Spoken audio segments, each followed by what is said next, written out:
우리 시간은 하나님께서 오늘 우리에게 주신 말씀 함께 봉독해 올려드리도록 하겠습니다. 오늘 주신 말씀은 마가복음 3장 7절에서 19절까지의 말씀입니다. 제가 봉독해 올려드리도록 하겠습니다. 예수께서 제자들과 함께 바다로 물러가시니 갈릴리에서 큰 무리가 따르며 유대와 예루살렘과 이두메와 요단강 건너편과 또 두로와 시돈 근처에서 많은 무리가 그가 하신 큰 일을 듣고 나아오는지라. 예수께서 무리가 에워싸 미는 것을 피하기 위하여 작은 배를 대기하도록 제자들에게 명하셨으니 이는 많은 사람을 고치셨으므로 병으로 고생하는 자들이 예수를 만지고자 하여 몰려왔음이더라. 더러운 귀신들도 어느 때든지 예수를 보면 그 앞에 엎드려 부르짖어 이르되 당신은 하나님의 아들이니이다 하니 예수께서 자기를 나타내지 말라고 많이 경고하시니라. 또 산에 오르사 자기가 원하는 자들을 부르시니 나아온지라. 이에 12를 세우셨으니 이는 자기와 함께 있게 하시고 전도도 하며 귀신을 내쫓는 권능도 가지게 하려 하심이로라. 이에 이 12를 세우셨으니 시몬에게는 베드로란 이름을 더하셨고 또 세베대의 아들 야고보와 야고보의 형제 요한이니 이 둘에게는 보아너게 곧 우레의 아들이란 이름을 더하셨으며 또 안드레와 빌립과 바돌로메와 마테와 도마와 알페오의 아들 야고보와 및 다데오와 가나안인 시몬이며 또 가룟 유다니 이는 예수를 판 자더라. 아멘. 교회에 다니는 사람들에게 당신은 크리스천입니까? 라는 질문을 한다면 아마도 대부분의 사람들이 예 라고 답을 할 것입니다. 하지만 곧 이어서 그렇다면 당신은 예수님의 제자이십니까? 라는 질문을 던진다면 어떨까요?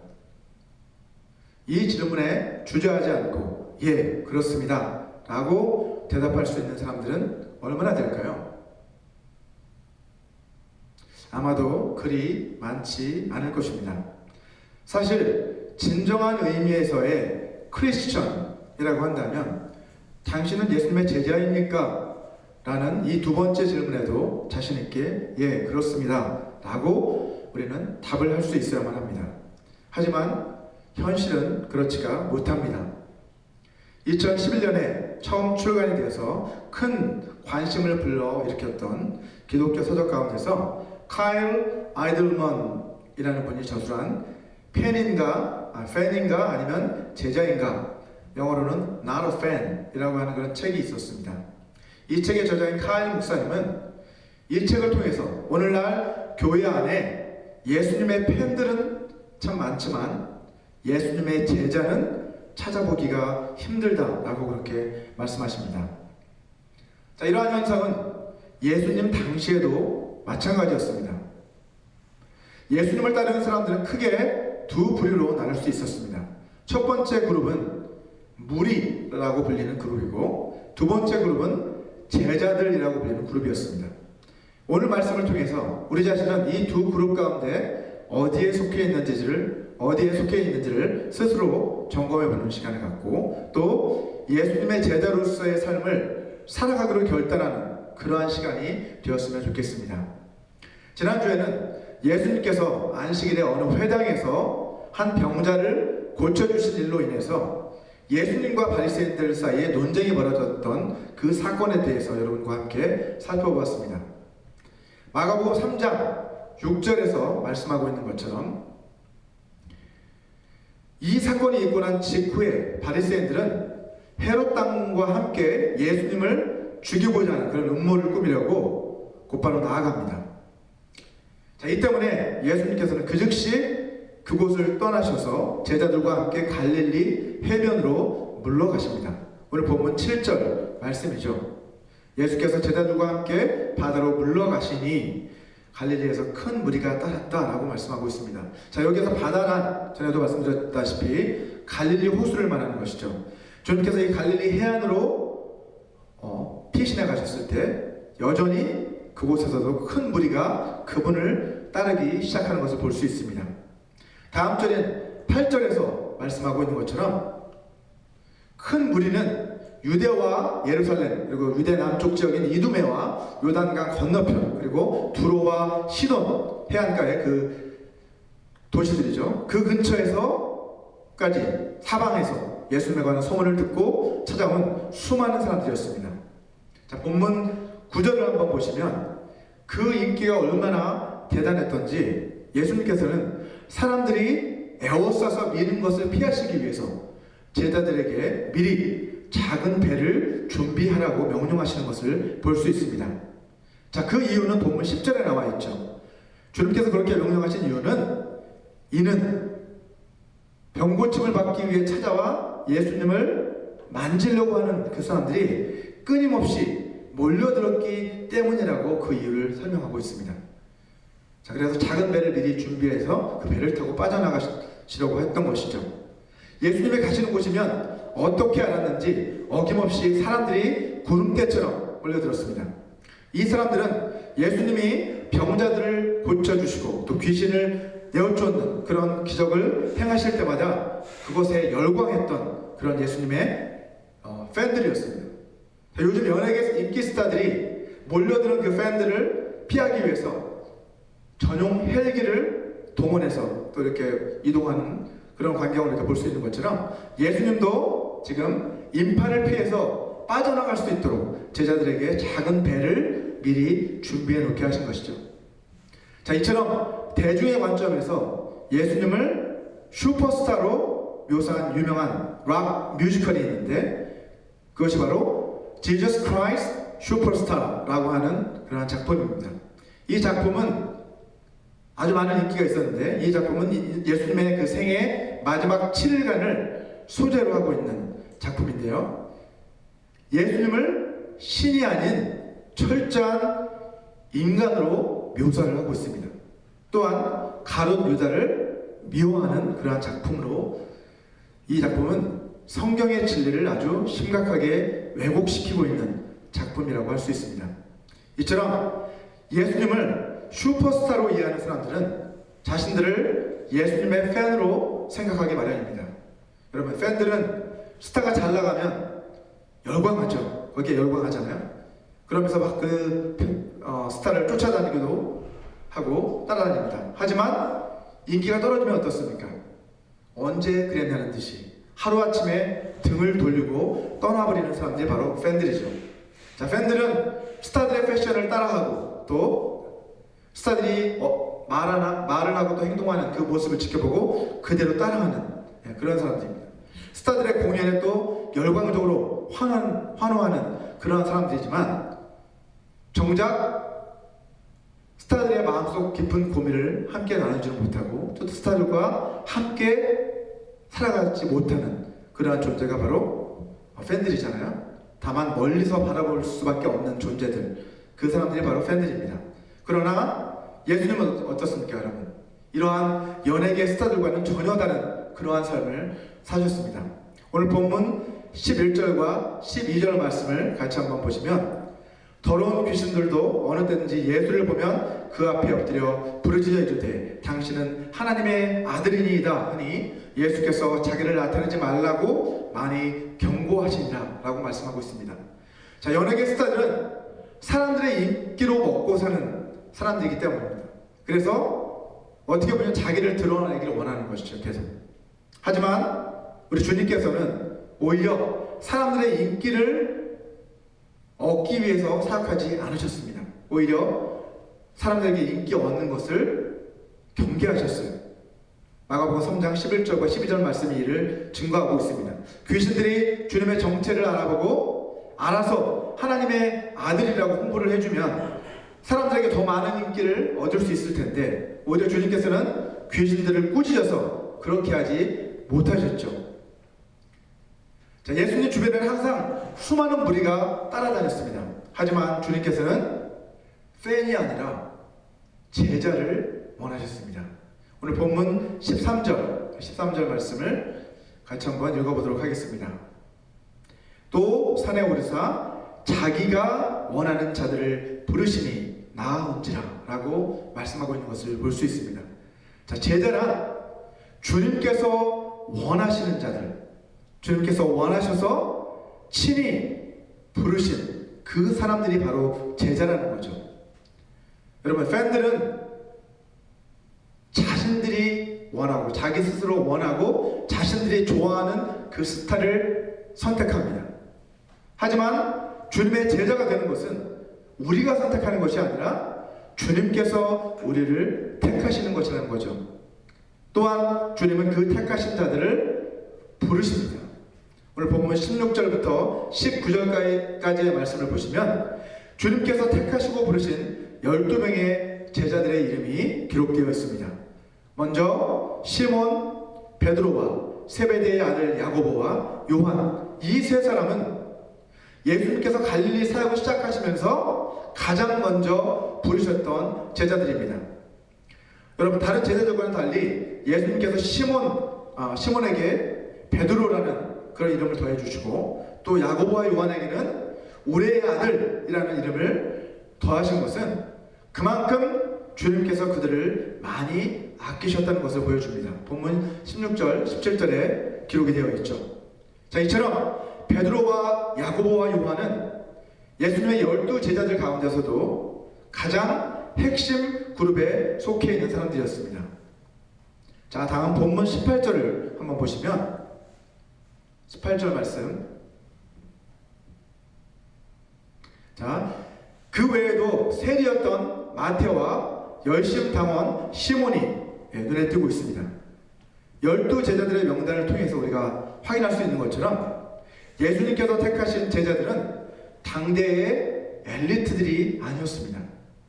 자, 예수님께서는 다양한 배경 그리고 다양한 성격을 가진 보통 사람들 가운데서 제자들을 택하시고 부르셨다는 것을 우리는 이 리스트를 통해서 확인할 수 있습니다.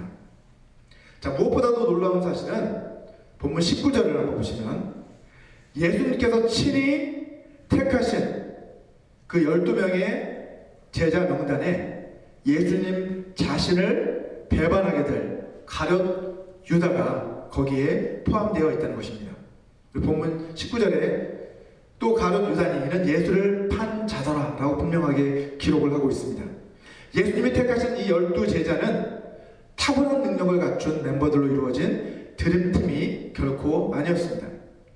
제가 아주 어렸을 때 폭발적인 인기를 누렸던 만화가 이연세 씨의 출세작인 공포의 외인구단, 여러분 혹시 보셨습니까? 이 공포의 외인구단처럼 예수님의 제자들은 세상적인 눈으로 봤을 때는 어때요? 주님이 택하신 이 12제자들의 면모를 살펴보게 되면 너무나도 평범하다 못해 심지어는 많은 결점을 가진 그런 결점투성이의 사람들이었습니다. 하지만 여러분, 주님께서는 이런 부족한 사람들을 통해서 이 땅에 하나님 나라의 기초를 세우셨습니다.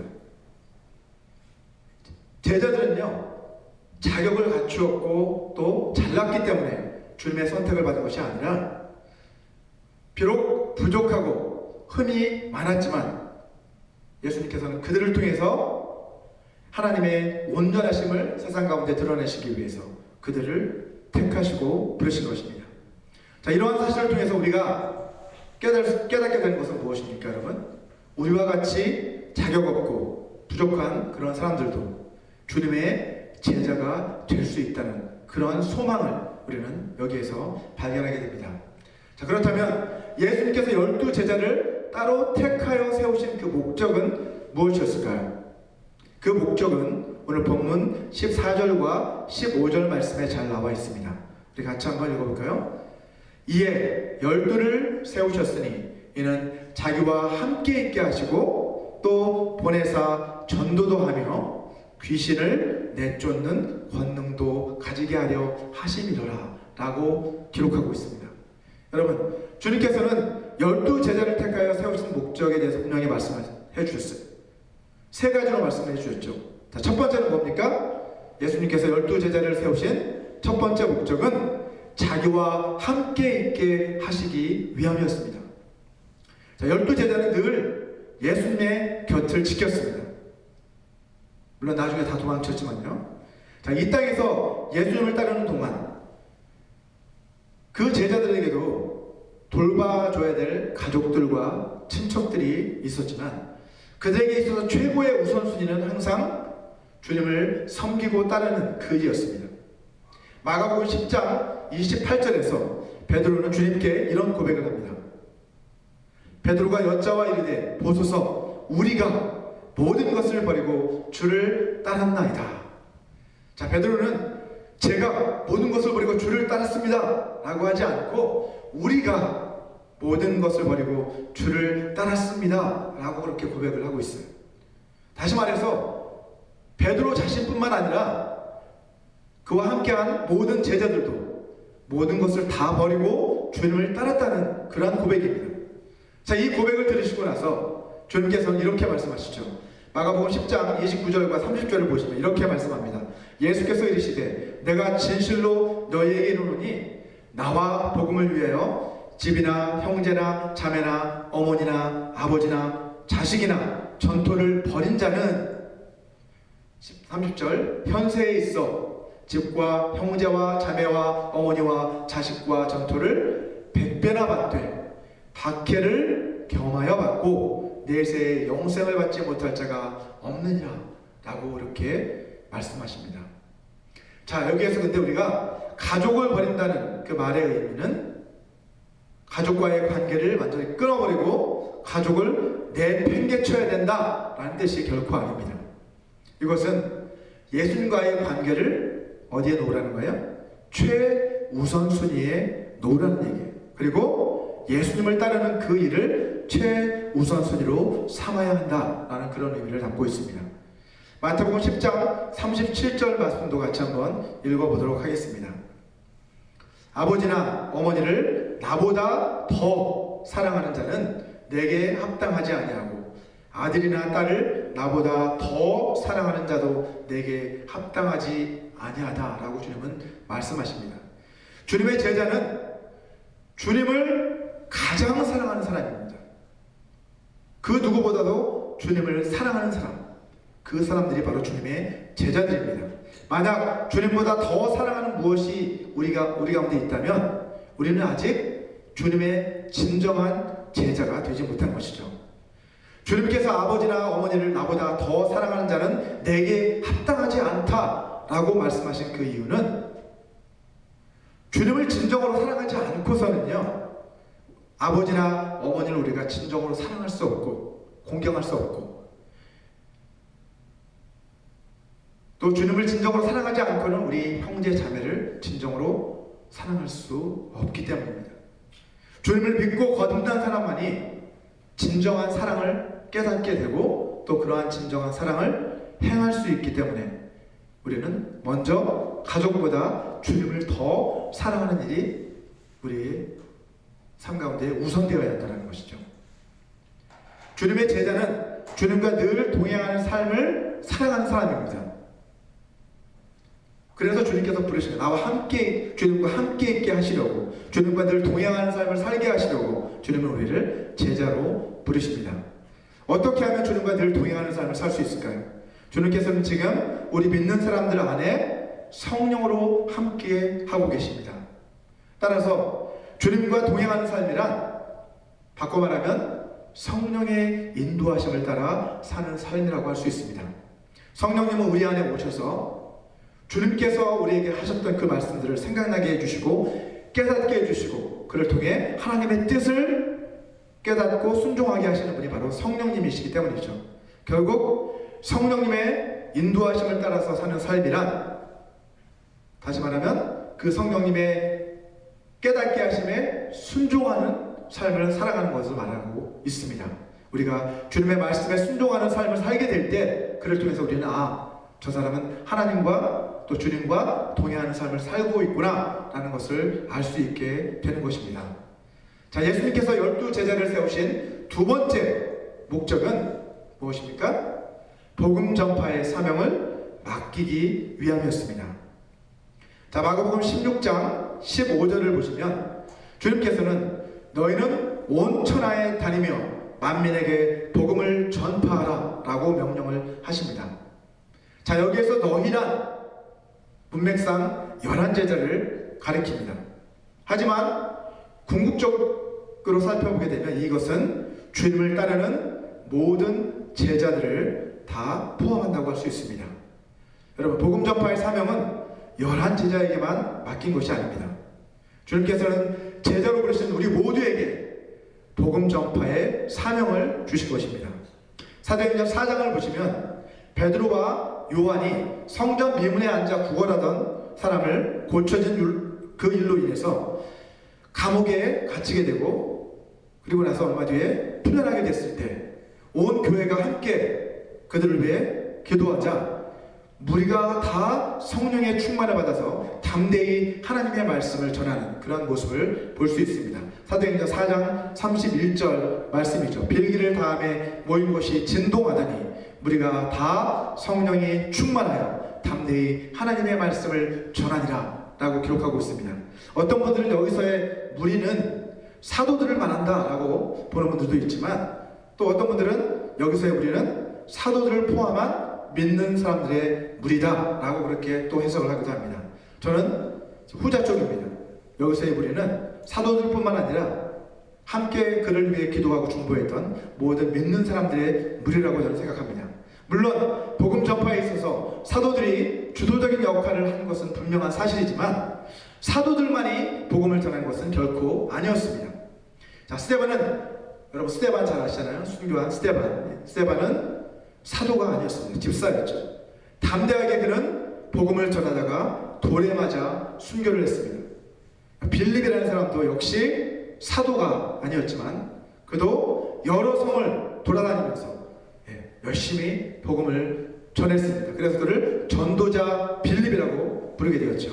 사도행전 8장 40절을 보시면 빌립은 아소도에 나타나 여러 성을 지나 다니며 복음을 전하고 가이사랴에 이르렀다라고 기록하고 있는 것을 볼 수 있습니다.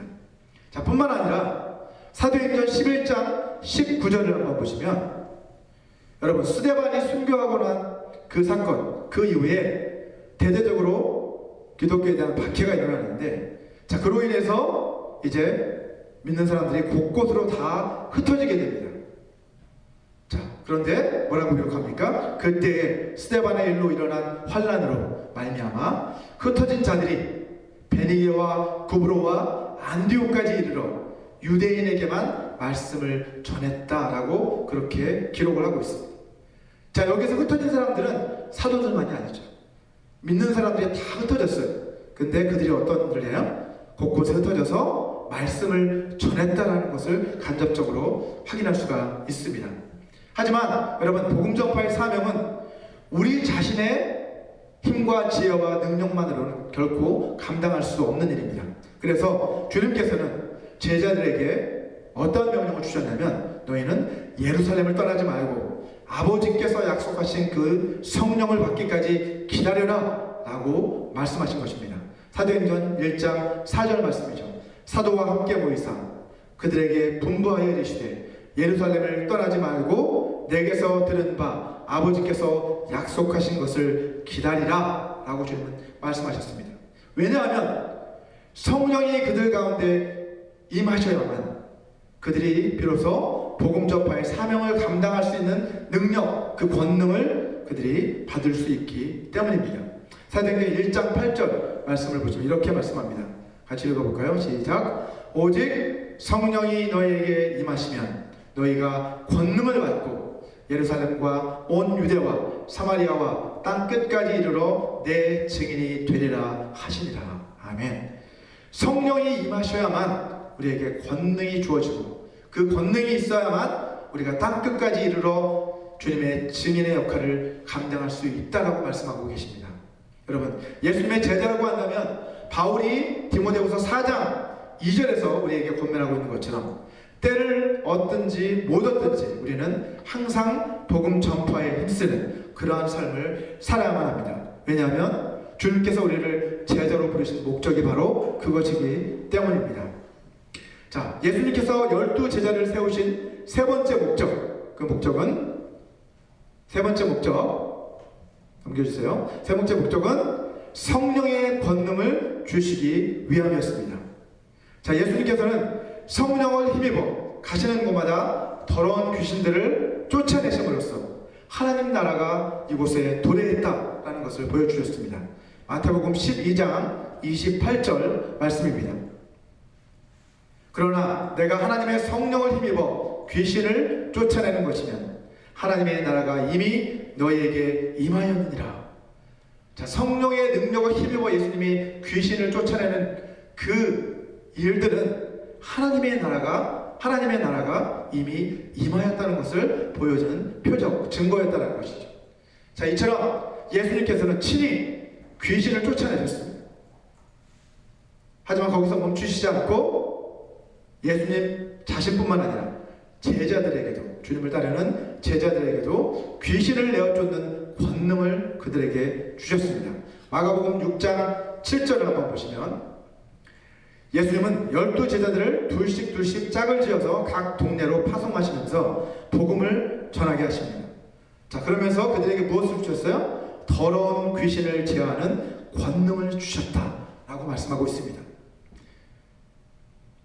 이러한 주님의 파송을 받고 권능을 받은 제자들은 나아가서 주님이 주신 그 권능을 가지고 많은 귀신을 쫓아내고 많은 병자들을 고쳐줍니다. 마가복음 6장 13절을 보면 이렇게 말씀합니다. 그들이 많은 귀신을 쫓아내며 많은 병자에게 기름을 발라 고쳤다라고 그렇게 기록하고 있습니다. 자, 그런데 귀신을 제어하는 그 권능도 사도들에게만, 12 제자에게만 주신 것이 결코 아니라는 것이죠. 이 권능 역시 모든 믿는 자에게 주신 권능이라고 주님은 말씀하십니다. 마가복음 16장 17절과 18절 말씀입니다. 같이 한번 읽어볼까요?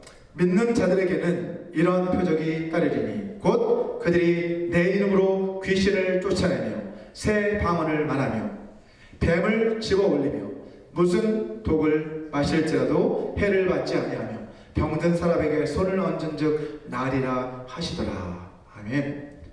자, 예수님의 이름으로 귀신을 쫓아내고 새 방언을 말하며 뱀을 집어들으며 무슨 독을 마실지라도 해를 받지 아니하며 병든 사람에게 손을 얹은즉 낫게 되는 그러한 권능은 모든 믿는 자들에게 주시는 표적이다 라고 그렇게 말씀을 하셨어요.